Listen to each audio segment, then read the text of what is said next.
All in all, hope you're all alive. I'm feeling a lot better. No idea whether it was the lurgy or not, but I had a very sore throat and some shortness of breath and hot flushes. So, who bloody knows? There's been several cases in the village now. The nurse at the local clinic who took blood tests and so on. Enjoy the wine. And a family that was away skiing, which tells you the kind of area I live in. They got it in their household, and there's one other, but I don't know who that was or what the circumstances were. So it's possible. The village has been pretty good about lockdown overall. Um, so yeah, maybe it was it, and I had a very very mild case. Who bloody knows? There you go. But anyway, the whole thing is ongoing. What was interesting was that there was an attempt to ram raid the co-op in the nearest town. For those who aren't from the UK, that's a local sort of mini mart, I guess, like a 7-Eleven or something, a bit bigger. That's a small supermarket, essentially. And yeah, some pikeys apparently. So the scuttlebutt is ram raided the shop with their car, pulled back, then had a van try to haul the cash point machine away. And apparently this isn't the only place this has happened. Another store, another co-op, as it happens, I just heard about on Facebook, was also ram raided. So a certain criminal element seemed to be taking the opportunity behind strained police and emergency services in general to try and blag from a few places. So keep your eye out, I guess, and be watchful in your home areas for anything dodgy going on. And the zoom's screwed, so let me just fix that. Where's the autofocus setting? There we go. That should be.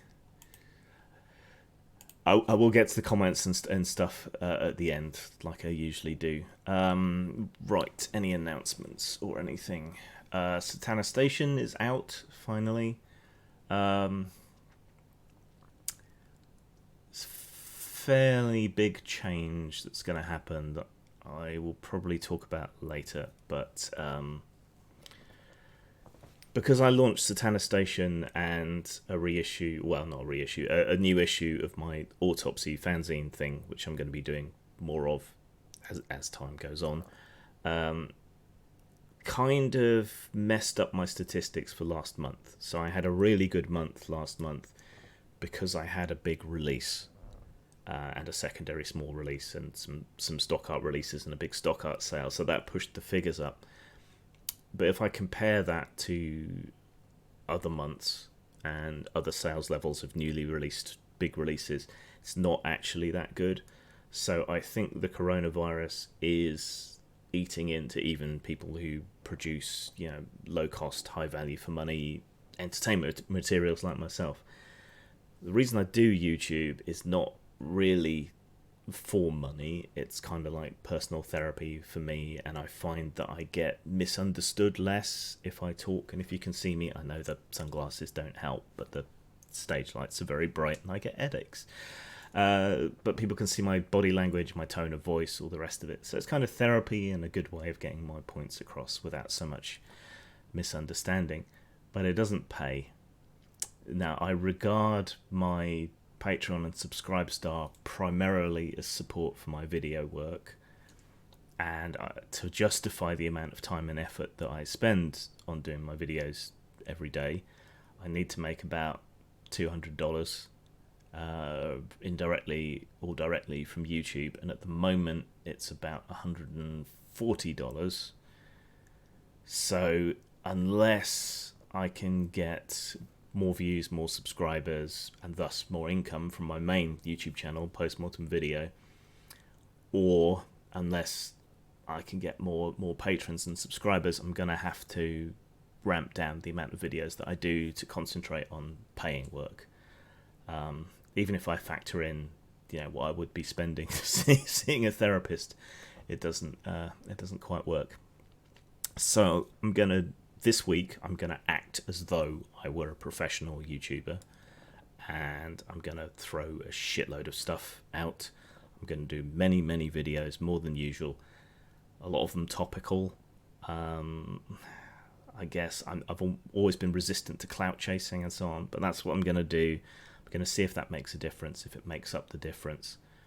Otherwise, I'm going to have to ramp down my videos to maybe 3 days a week, but I am going to keep the live streamed games going. So, like Dragon Warriors, I've been running on this channel, live sessions. You can look back through the archive and see them.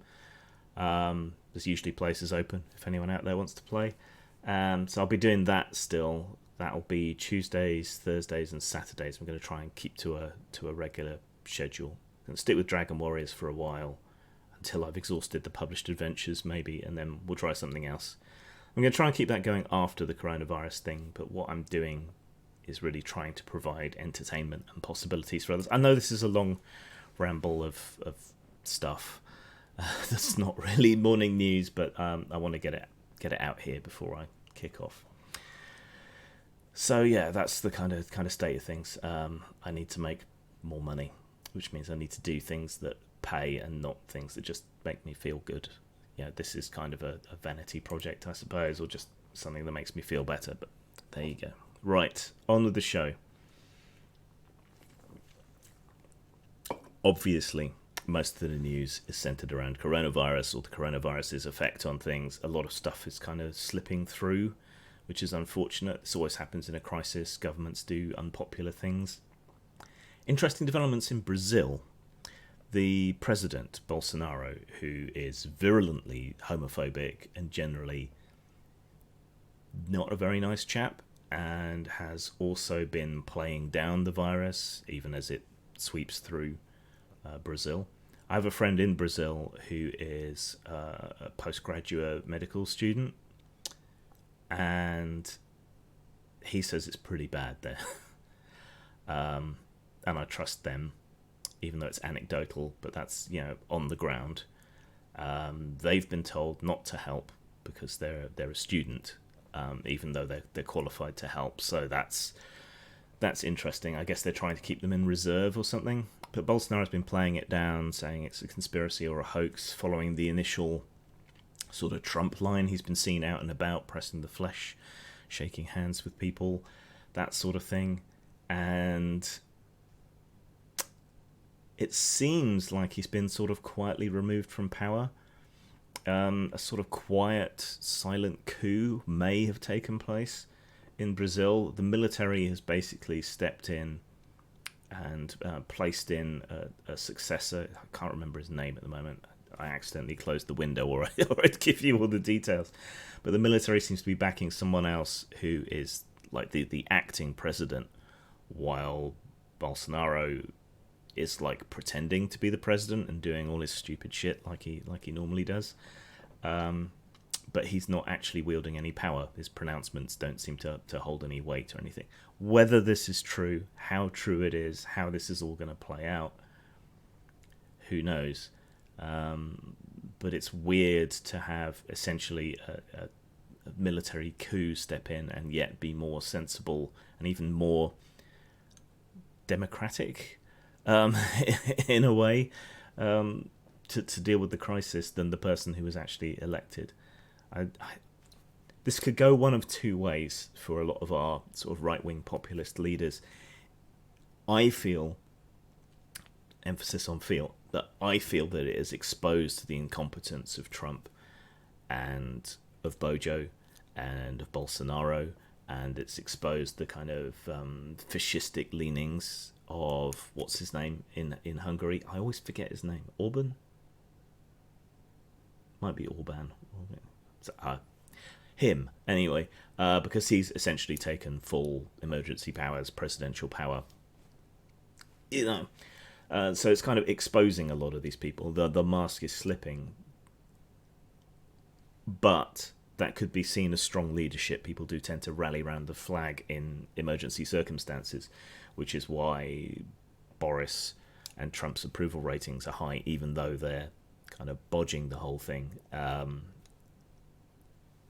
you do need to politicize these events because they are showing, even more than Brexit and even more than Trump, the fractures in our society, the urban-rural divide, the precariat, how nobody's job is secure, but we expect these people to do these non-glamorous jobs even when their life is literally on the line.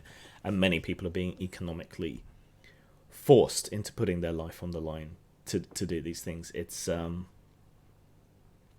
not a good look.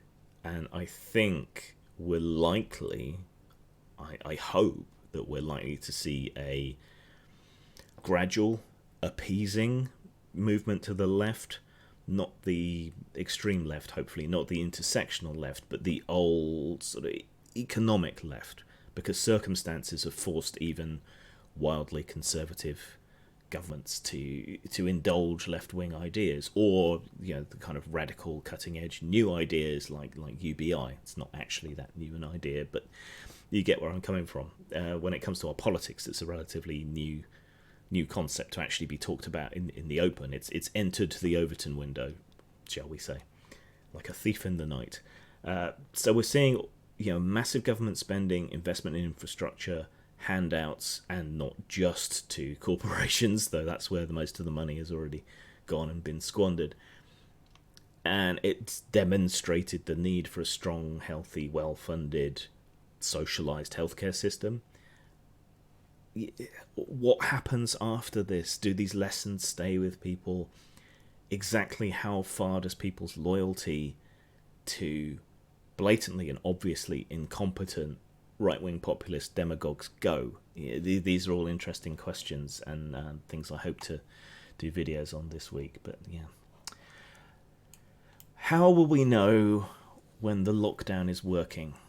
Now, it varies country by country. You can look at Italy, which I believe has leveled out now and is starting to decline. You can look at the eastern countries, China, Taiwan. Well, you can't trust China statistics, but Taiwan you can look at, Singapore you can look at, and we can see how their lockdowns are effective, and we can see the lag between the first cases to the height. We can see when that came in, and then we can see the leveling off and the decline. So, are we going to be able to flatten the curve, and when will we see a flattening in the curve, or people can stay ill but asymptomatic for quite some time? So there's a lot of people that have been infected and have been infecting others in that period. So there's a lag of several weeks. So you've got the shutdown period, and then you're going to need to be looking for about, is it 3 weeks, 4 weeks?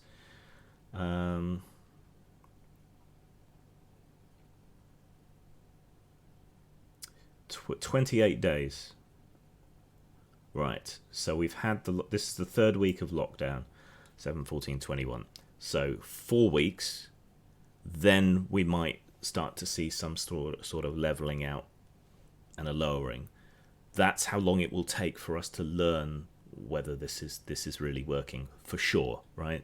About 4 weeks from the start of the lockdown. So we're entering the third week. We probably won't see any improvement this week. We might see a slight one because some people began self-isolating and so on beforehand. But so we won't see anything this week. We probably won't see anything next week. But it's after that things should start to decline. But it's important that we don't relax our guard. So if you're looking at the statistics and you're thinking this lockdown isn't working, it might be, it might not be. We won't know for about another 2 weeks.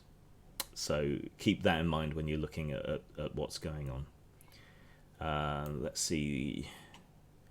Italy's lockdown took, about just over 20 days before it started having an effect. But Italy really got it in the neck, and I think that mobilized people to really lock down there. So We'll see. We are only couple of days behind Italy's lockdown, but we'll see. At the moment, we're at around on the same number of deaths per day as Italy. So yeah, another couple of weeks before we really know. This has been a weird time for me. I mean, it's a weird time for everyone, but because of my anxiety and my depression and so on, I live this lockdown lifestyle already most of the time. So watching people have to live like I do and then not coping is a really weird thing, because I was okay with it until other people weren't okay with it.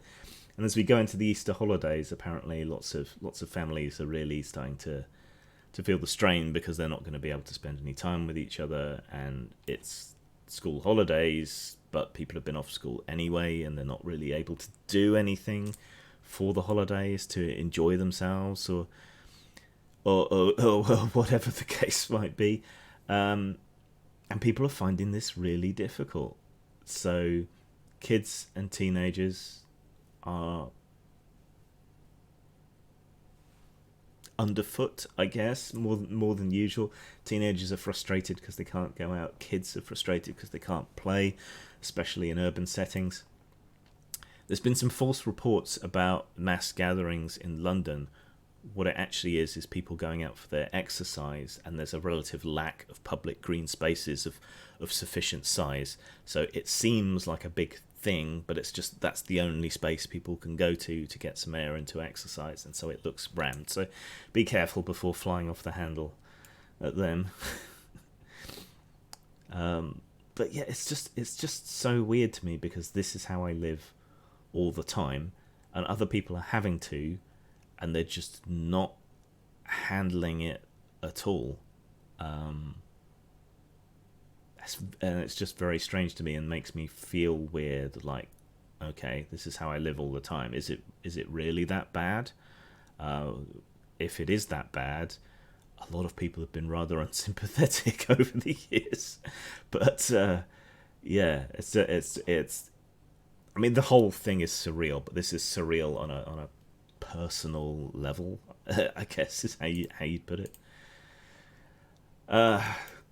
Speaking of people and stupid behaviour, conspiracy theorists have been trying to tie 5G masts to the spread of the coronavirus, even saying that the virus can be passed electronically. I mean, that's bollocks. Is a debunking video necessary? I feel like a more general 5G debunking video might be necessary, but that idea, where do you even start with that? No, it doesn't. It can't. There is no way for radio waves to spread a non-computer virus. There is no way, right? And 5G and wireless and all of these things, they're non-ionizing radiation, right? So they can't even do damage to DNA or to cells. They can't cause cancer. They can't cause mutations. It's non-ionizing radiation. It's ionizing radiation that strips electrons, if I'm remembering correctly, that can cause mutations and cancers and so on. And even then, hardly, right? Unless it's really powerful. So Luddites is all I can think of. And furthermore, 5G will enable fast internet infrastructure in places that we don't have it. It's already becoming essential in some cities and so on, for emergency services and all manner of other things where it's been rolled out. But we have nutters, at least here in the UK, attacking radio masts, 5G masts, mobile phone masts, setting fire to them, smashing up the control boxes. This does not make things any better. I haven't followed up on the story, but there was also that guy that derailed a train in New York, I think, guided again by conspiracy theories and thinking that something was going on and the coronavirus is a conspiracy and God knows what else. You look back in history, right, and you see this kind of nonsensical, irrational behavior, people casting spells or wearing charms, or exploitative people selling snake oil. And in the past, I have looked at that and I have thought, yeah, that's just a lunatic fringe today. You know, we're a rational, reasonable species now. We've put all this behind us. But then you look, people are still going to church to ask an invisible man in the sky who doesn't exist for intercession in a crisis that won't come. And if he did exist, he intended as part of his mysterious ways, right? Just lunacy. And then you've got many, many, many people who are stockpiling things that they don't actually need in order to profit from this. You know, that's really squalid, nasty behavior. You've got libertarians. I mean, I consider myself a small L libertarian, but on the left. But there are people like Nigel Farage, and there's lots more of people like that in America who are saying this lockdown is a fascist strike against our human rights, and you should disobey it. And that's going to cause people to die, right? Because it leads to the spread of the disease. This meets the harm principle. We're no better in our own way than the monks and the flagellants that did a grand tour of Europe during the Black Death, whipping themselves the whole way. Right? It's just a more modern version of that. There are exploiters, there are gougers, there are heartless people, there are people not living up to their promises, there's people telling you to do one thing and then doing another themselves, and religious nutcases, conspiracy theorists, people who think this is the end of days. Yeah, it's no different. We're no different. We're no better, despite having the knowledge. And our leaders, who should know better, aren't. Stupidity never changes. Boris Johnson has caught it. Now, late last night, I was in a much more cynical and nasty mindset about all of this. And I kind of thought, good, hope he dies from it. Now, I wasn't particularly proud of having that thought or expressing it, and I said as much. But, you know, Tory austerity has killed over 100,000 people, I think is a fairly safe way to look at it. And his policies have beggared the nation through Brexit and distanced us from Europe at the very time when we could use European cooperation and assistance and access. That Brexit ideology has prevented us from seeking that or asking for that. And when this crisis hit, again, right-wing populists trying to downplay it, talking about, well, we need herd immunity, maybe we should just let it run through the population, you know, even though that would mean many, many, many, many deaths. Then they were forced to kind of change tack, but they weren't doing that initially. So to see him, who is the architect of so much of this misery and whose incompetence has caused so many deaths, getting sicker and sicker, you know, it's hard to feel any sympathy for the architect of your misery. Oh, that rhymes. That would be a good line for a poem or a song, perhaps. And he's still supposedly running the country from his sickbed, which isn't very responsible.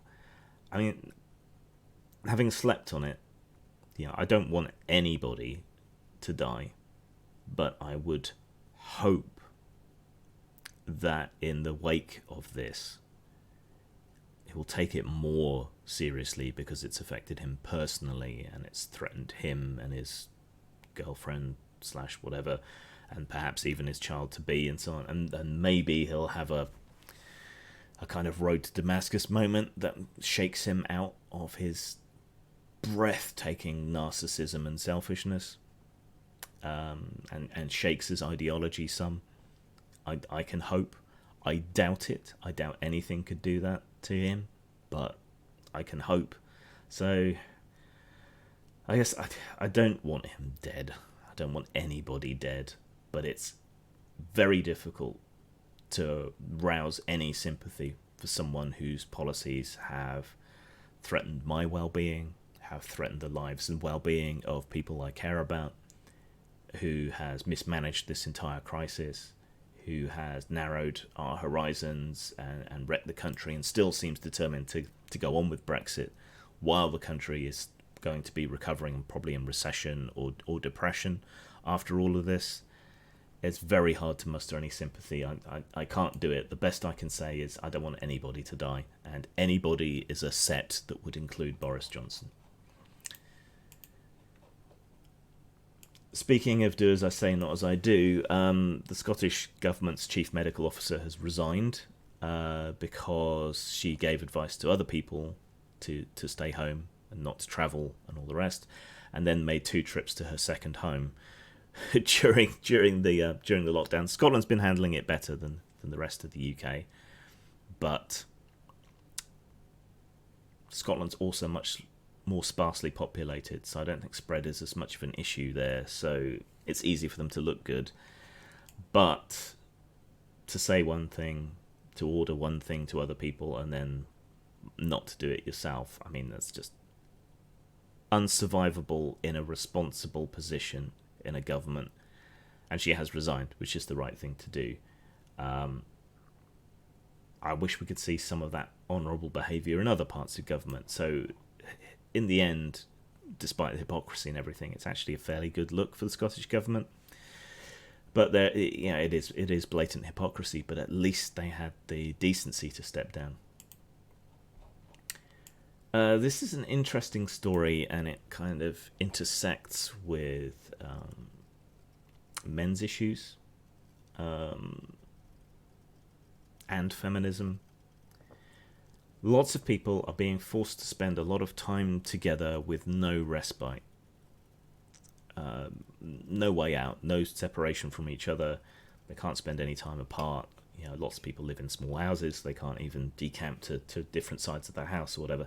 And as a result, apparently domestic abuse calls have gone up 25% or more since the lockdown. Tempers are strained, kids are underfoot, situations difficult. You know, the basics of life are not 100% certain anymore. Yeah, it's understandable why this is a strain to people, but also being just shut in the same location as someone without being able to take some space to get away, to get a breather, to sort your head out. Obviously that leads to more conflict, and also it means that people who are in abusive situations, abusive relationships, have no respite, can't get away. Now I think at the end of this we're going to see a spike of pregnancies and a spike in divorces, and I also think there's going to be a lot of broken relationships because people who've been forced to spend their time together all the time, as if they were a married couple, are going to find out that it's not necessarily the best way to live, for them at least. But it does seem to be setting a lot of this off. Now, where this intersects with men's issues is very much the emphasis on the stories here is about women on the receiving end. Parity reckoned that about 40% of all domestic abuse, it's a man that's on the receiving end. So, but those statistics, unless you go specifically looking for them, don't tend to appear. There's not very much support for men. There's not much in the way of helplines. They can't really direct people. It's getting better very, very slowly, glacially slowly. But these statistics don't appear to include male victims. And furthermore, in this instance, nobody can really go to a safe house or a refuge because those are communal. So you're basically stuck.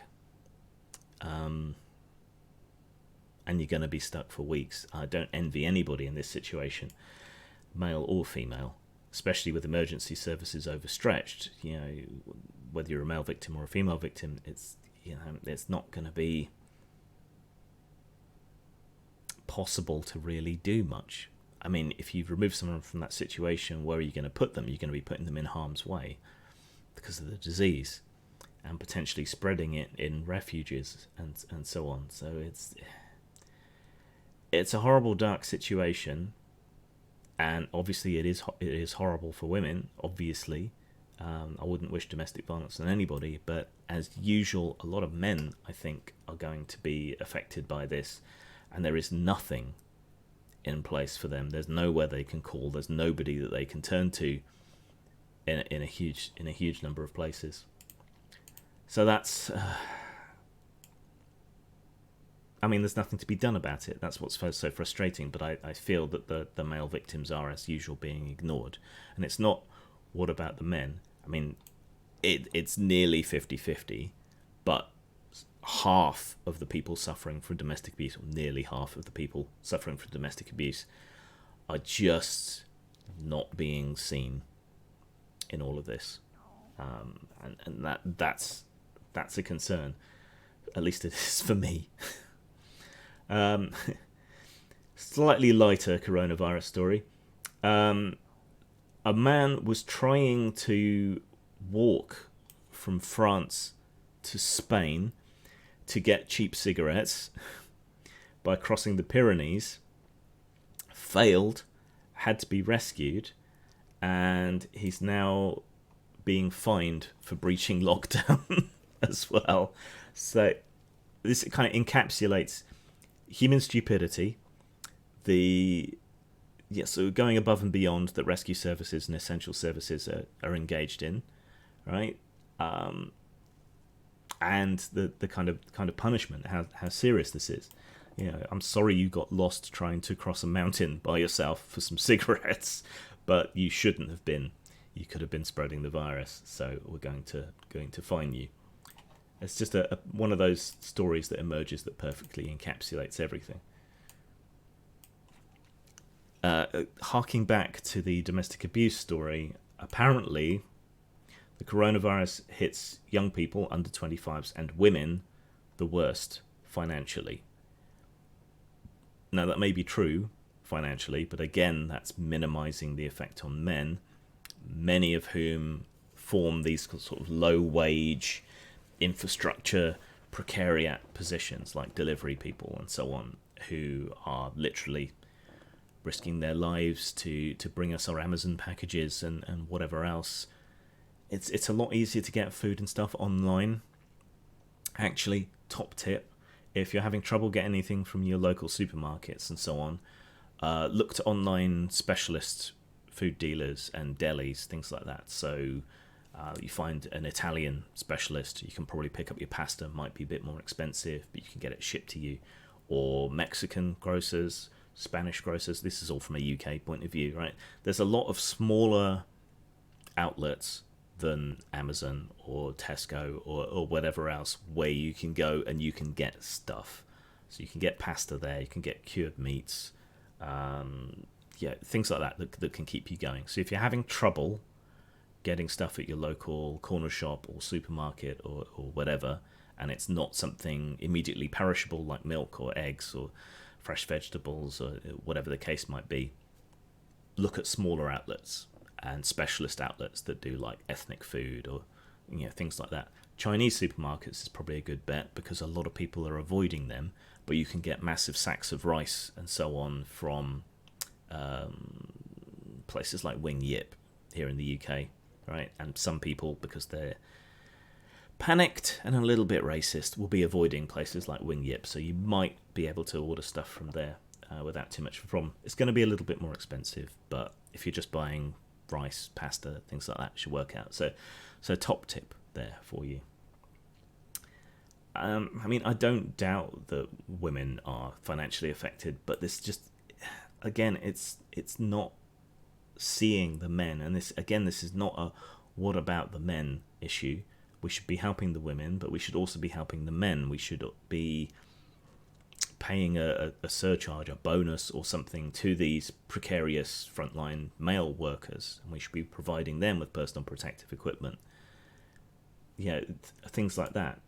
like I was saying, this crisis has really shown all the fractures in our society and where the problems are. How just-in-time shipping is inherently insecure for all it is cheap. The value of producing certain key items at home or sustaining a certain amount of local industrial base, whether it's profitable or not, just to kind of keep it there for emergencies, things like that. Hopefully these lessons will be learned, and hopefully amongst those lessons will be that men are the most expendable, the most vulnerable in times of disease, and the disease seems to affect men worse as well. So man flu, literally a thing. A story that's gone somewhat overlooked in all this is that Keir Starmer won the leadership of the Labour Party. Now, I am very left-wing, but I'm also a pragmatist. And I do honestly believe that you can't do anything remotely left-wing if you're not in power. The initial Corbyn surge could have brought that left-wing Labour Party into power if our electoral system was fair. And there were all kinds of shenanigans around Brexit and the elections that followed that are dodgy and call the results into question. But even so, Keir Starmer taking over and taking the party back towards the centre is a good move, I think, especially as the Tories have moved more and more to the right. Keir Starmer is articulate. He's self-made, despite having a Sir title. You know, he earned that as a lawyer before he was a politician. He's articulate, he's effective, he can argue and debate, he's got a forceful personality. I think he is much better to take Boris Johnson to task, and he also seems willing to work with the Liberal Democrats, the SNP, the Green Party in a way that Corbyn and the sort of militant tendency successors in Momentum weren't. So it's nice to see a grown-up, I guess, in charge of the Labour Party. And before anyone takes me to task for hating Corbyn or whatever else, I think the anti-Semitism claims were bollocks. I think Corbyn was a necessary correction to the left after the Blair years and after the fight for the centre that David Cameron and the various Labour successors fought. We need someone capable of compromise. We need someone professional who projects the right kind of image, and Starmer seems like the right person to me. And so far, he hasn't misstepped, because he's only been in the job, a day, 2 days? But he's pointing out the right things, that key workers have been overlooked and underpaid during the corona crisis and even before, that we'll have to deal with these issues afterwards because people have realised how important and essential they are, and society has realised how important and essential they are. He's had a bit of a cleaning house when it comes to the shadow cabinet. The Corbynistas have been kind of shuffled off, but he does seem to be to the left of Blair still, which is good. And I think because he's willing to compromise, because he's willing to work with the other parties, this is a very interesting shift in British politics. So Brexit has been a shock, the coronavirus has been a shock, the rapid rise and then rapid fall of Corbynism has been a shock. This will be interesting. I think he's the right person at this time, even if I don't agree with him on a lot of stuff. I think a Labour Party under Keir Starmer has a chance, especially in these weird times, of getting into power and of doing the right kind of things. Right now, I liked a lot of what Corbyn had to say. I don't think it was all pie in the sky thinking. I mean, the government has implemented a lot of the things that Labour was going to implement before the coronavirus. Yeah, for all I disagree with Keir in a lot of ways, he was staunchly anti-Brexit. Yeah, and he seems like a sensible, sane, grown-up person to rebuild the Labour Party. So I wish him all the best. We need an effective opposition, and effectiveness is not the same thing as ideological purity. Of course, the Corbynistas haven't learned a bloody thing. Maybe they'll carve off and form a a more left-wing party like the centrists were going to. But yeah, hopefully he's the right person. Can he get elected? Probably not next election due to the way our electoral system works, but the shock of Brexit and the shock of the coronavirus might be enough if he plays his cards right. And he doesn't seem to be buying into opposition for opposition's sake, which is good. So yeah, I'm pro but not a fan, if you get me. Pragmatism always wins. Slightly more concerning, going back to the 5G story, governments are asking tech firms, so like Facebook, Twitter, YouTube and so on, to crack down on these conspiracy theories, which means censoring posts. Now, the coronavirus is killing people and potentially causing all kinds of long-term health issues, which we don't know yet. And these conspiracy theories are leading people to attack and destroy mobile phone masts, radio masts, which can have a knock-on deleterious, not delirious, that would be entirely different, deleterious effect on emergency services, people's quality of life and so on, especially during a lockdown.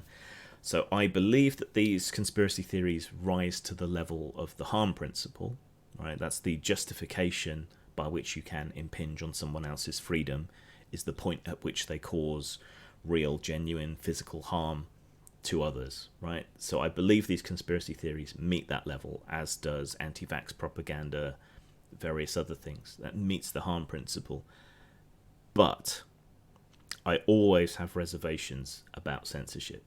Always. It's a blunt instrument. It readily gets abused. And what's particularly concerning about this kind of censorship, the tech company censorship, is that so much of it is driven by private enterprise. So we have private companies, private individuals deciding what the public discourse is. Now, in this instance, it's the governments asking them to do it, but that's also bypassing all the checks and balances and scrutiny that we normally have when a government enacts censorship. So they're bypassing all of the checks and balances, all of the scrutiny, all of the debate and consideration that we would normally have about bringing in new censorship laws, by bypassing the entire government, parliamentary structure, the judiciary, everybody, and going straight to the tech companies and saying, we want you to censor this.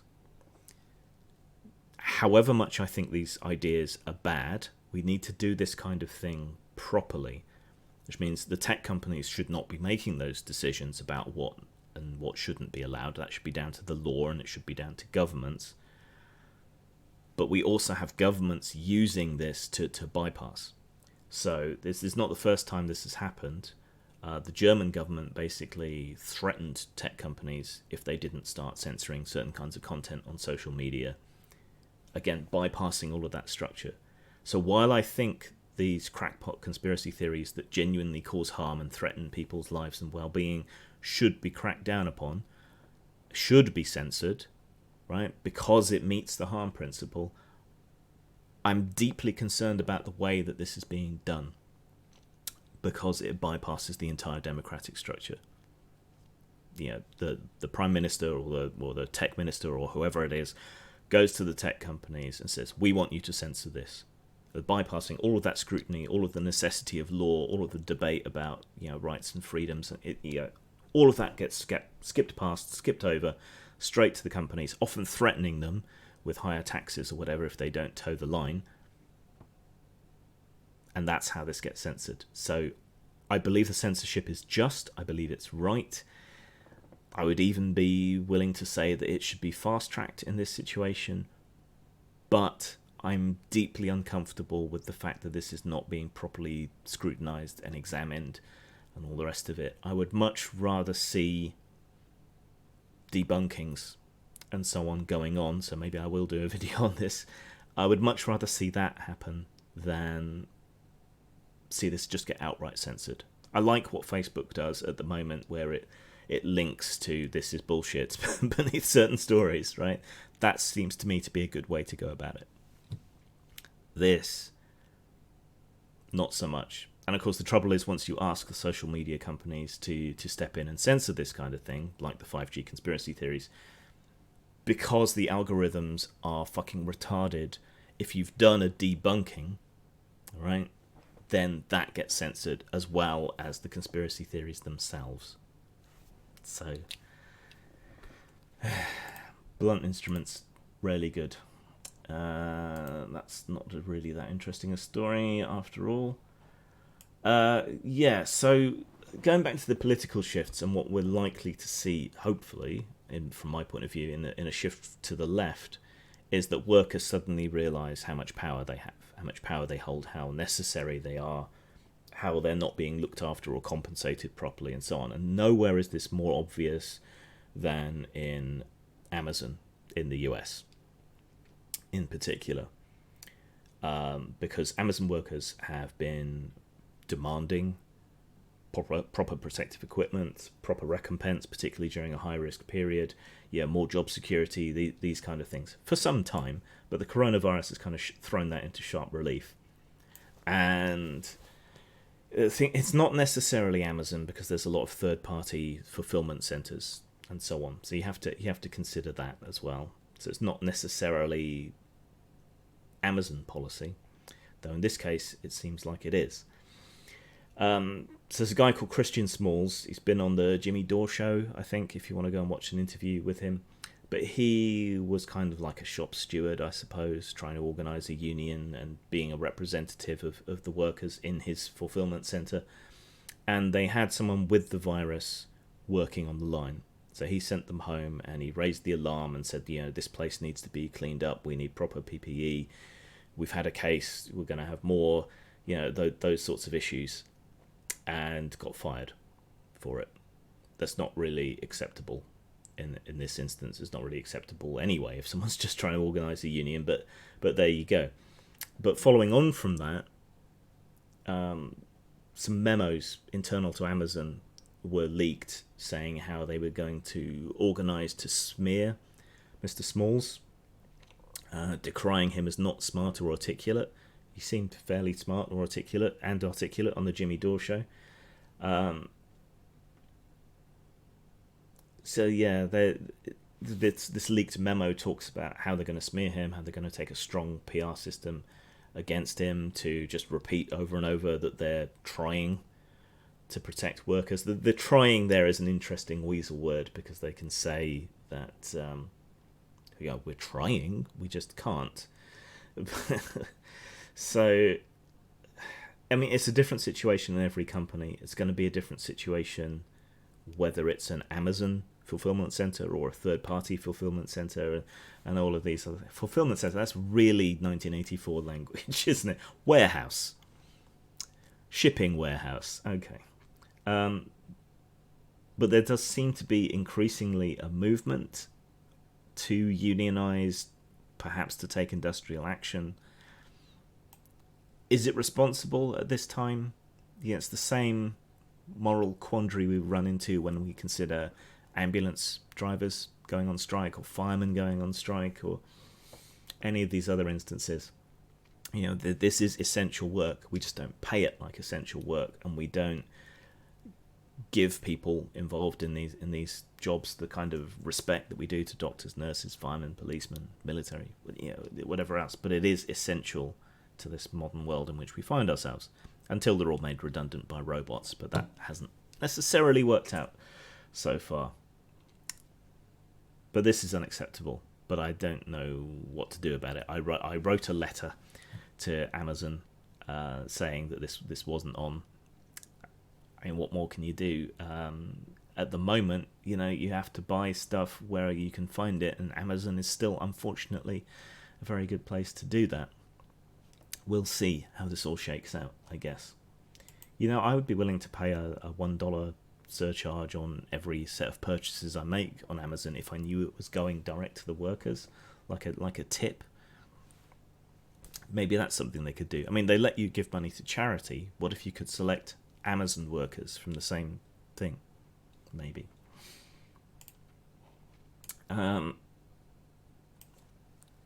Education and the coronavirus. So exams are being cancelled And in place of those exams,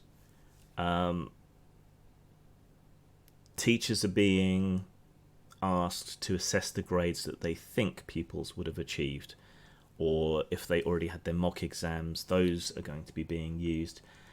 And then the exam boards are going to basically give you these grades based on that, rather than the actual final exam. Now, I understand why. It's probably a reasonably good way around it. I'm not a fan of one-off exams determining your life anyway, and this gives the opportunity for teachers to redress that balance somewhat for kids that they know are good but not good in exams. But it is concerning. I mean, mock exams kids don't take as seriously necessarily. Cramming can raise your grade. My mock exams were very different to my final exams. Of course, this was many years ago now. We still had coursework, which was a bit better. When I was at college, I was very ill ironically enough, during the exam period. Very ill. I turned up an hour late to one of my exams and was mildly hallucinating through the whole thing. That's how sick I was. Chest infection, again, ironically enough. I actually got an A in that exam, weirdly, but it just goes to show the fragility of final exams. You have an off day and that's your whole life screwed, you know? And I don't know that this is fair. If you could issue provisional exam certificates on this basis and then have them come back to do their GCSE and A-level exams at some later date, I think that would be a better solution, perhaps. I don't know. It's just that personal experience colours my perception of what's going on here, and teachers will be able to assess on someone's ability over an entire course, which is better than just an exam. I was a big fan of coursework. I thought it was a good way to do things. But there's also the opportunity here for bias to creep in, and if people weren't taking their mock exams that seriously, and it's just not going to be accurate to kids' abilities. I don't think, and that's deeply unfortunate. Right, that's everything. So let's have a look at the comments.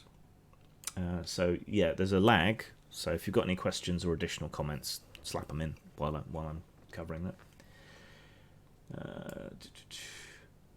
Okay, so when I was talking about the RAM raiding that's been going on, Adam says, "Oh, cash points. I thought they might be just short of pasta or bog roll." Weirdly, no, they were just after the cash point. I don't know why they didn't go for the pasta and bog roll or any fresh produce that was left, but no, they RAM raided the co-op and tried to make off, and failed to make off with the cash machine in there. Of course, that takes the co-op out for however many days, because it's hard to get builders and repairmen and so on in, which has a massive negative knock-on effect to the rest of the community. So clearly, bunch of bellends. Adam says, Bolsonaro is scaring my friends in Venezuela. There's suspicion he might work with Trump to aid an invasion. Much as I want Maduro gone, I prefer my friends alive, so I don't want the US going in. Yeah, I think we can all agree there. I don't think the situation in Venezuela is sustainable. There's this weird pattern in history where a charismatic Marxist takes over, maybe starts to implement some of the genuine Marxist policies and to shift towards communism, and then they always die or get usurped by a total cunt. And I think the problem is that they concentrate way too much power in the government and in the body of the president or the dear leader or whatever. And that's fine so long as you have a benevolent dictator. That's not fine, obviously, but you know, it works okay so long as you have a benevolent dictator.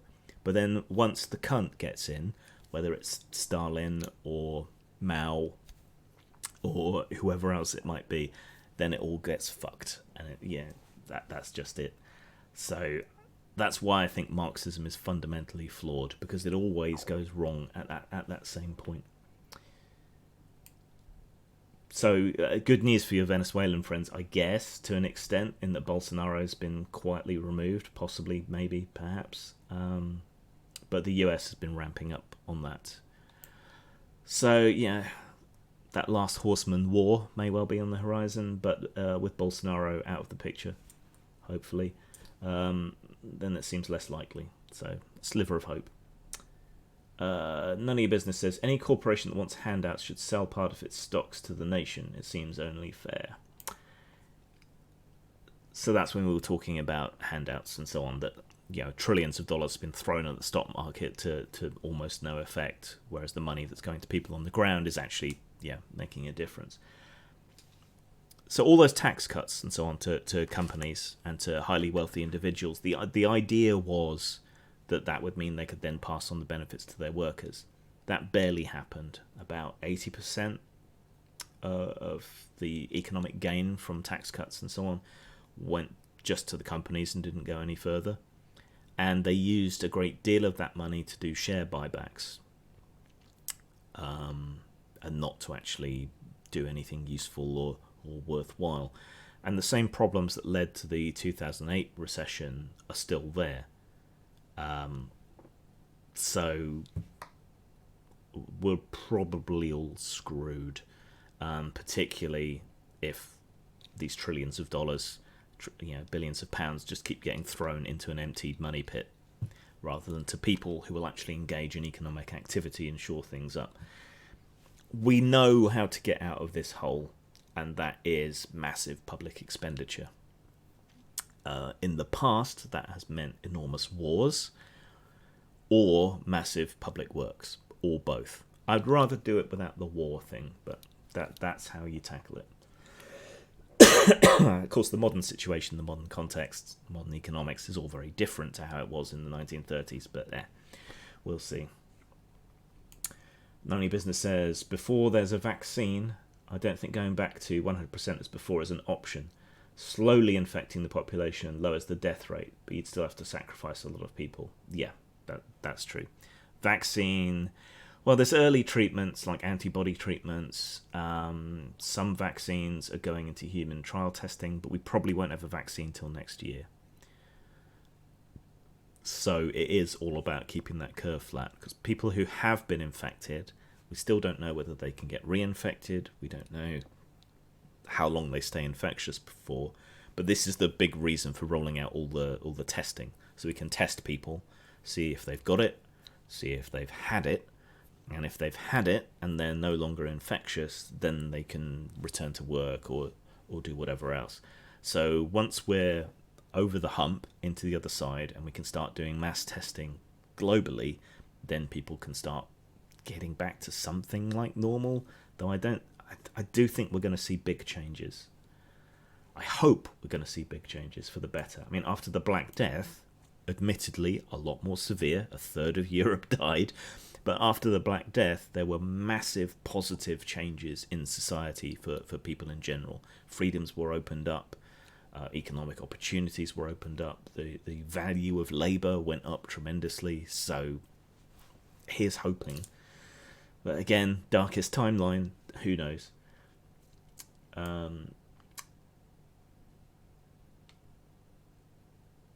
Adam C says, this is when I was talking about how weird it is that everyone's complaining about living my lifestyle.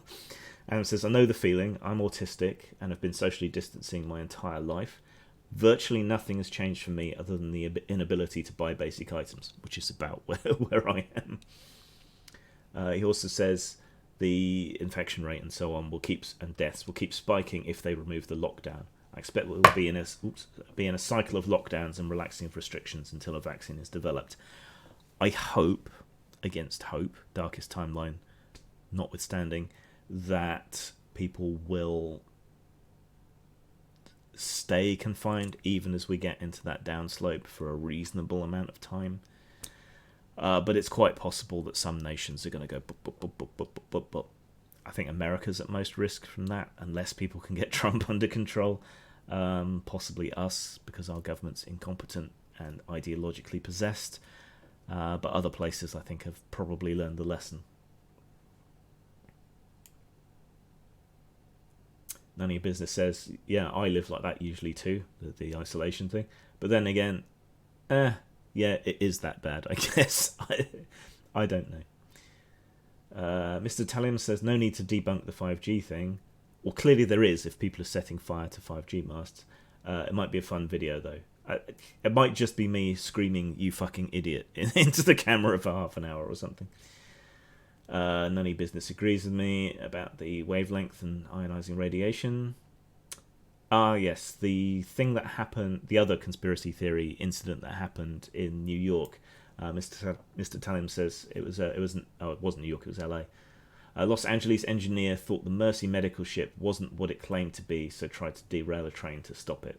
Yeah, that's just crazy upon crazy, but it just takes one person to really fuck everything up. Adam says, the old 4-watt analog mobiles used to give me a headache with extended use, but anything 2G or later hasn't given me any trouble. Yeah, and they don't worry about them exploding petrol stations anymore either, which is good. Mr. Talim says, post-pandemic government, should we give the NHS workers a pay rise? No, we got through it. They have enough. Yeah, some people are going to be saying that. But I do think the swell of public opinion will be shore up the NHS, pay them better, train more people, get them in, update the facilities and so on. Now, the Tory government has promised a whole bunch of money to the NHS, but it doesn't make up for everything that they essentially took away during austerity. It's not quite treading water, but we'll see. How are you going to pay for it? Same way you magically threw billions of dollars at the stock market. That's how we're going to fucking pay for it. Maybe this is the push that America needs to get a decent healthcare system. Maybe. It's a shame Sanders isn't the candidate, because this would be a ripe opportunity for him. Yeah, agreeing with me on massive spike of divorces and births and everything. Adam says, I'd be quite a bit happier if nurses weren't having to use food banks in London because the money is so shit. Yep, agree there. Baby boom, well, that'll cause problems in 50, 60 years.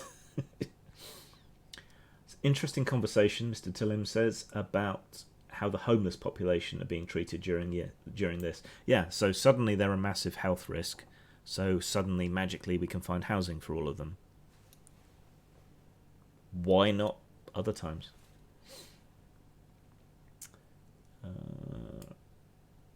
Adam says, this might force the Tories to fix universal credit before it gets me, probably later this year. Also noticed people on universal credit and JSA got an increase, not much but something, and on ESA we got nothing. You probably just don't have your letter yet. I'm on ESA and I got a measly increase, but it was an increase. And also my PIP got a slight increase as well. Now, I'm technically self-employed and I'm receiving these payments in support of that, without having them garnished. They have suggested that people who are self-employed like me apply for universal credit anyway while this is going on. But if I apply for universal credit, I lose my ESA. And the universal credit is much less.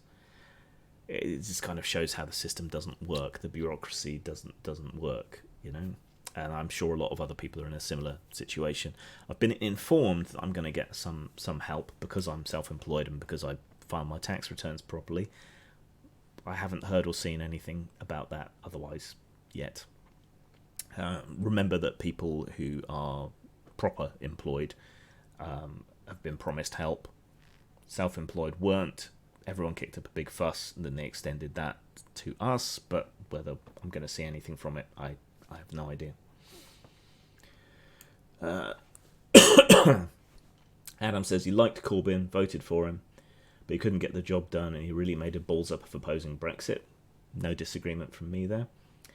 If anyone objects to Keir Starmer, just remind them it could have been Jess Bloody Phillips. Very true. Mr. Tillim says that would have been the apocalypse. Yeah, she was good on Brexit. I'll give her that. And she is a relatively effective local politician. But she is so ideologically captured. I don't think she would be a good person to have in government.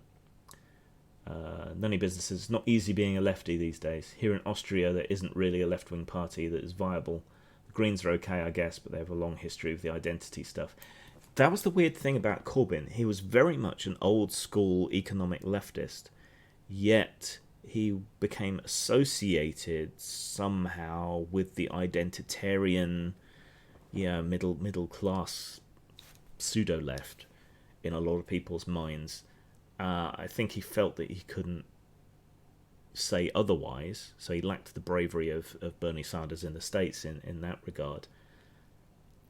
It was just weird to see that association, because he never struck me as being particularly identitarian, but he was surrounded by people who were. Very strange.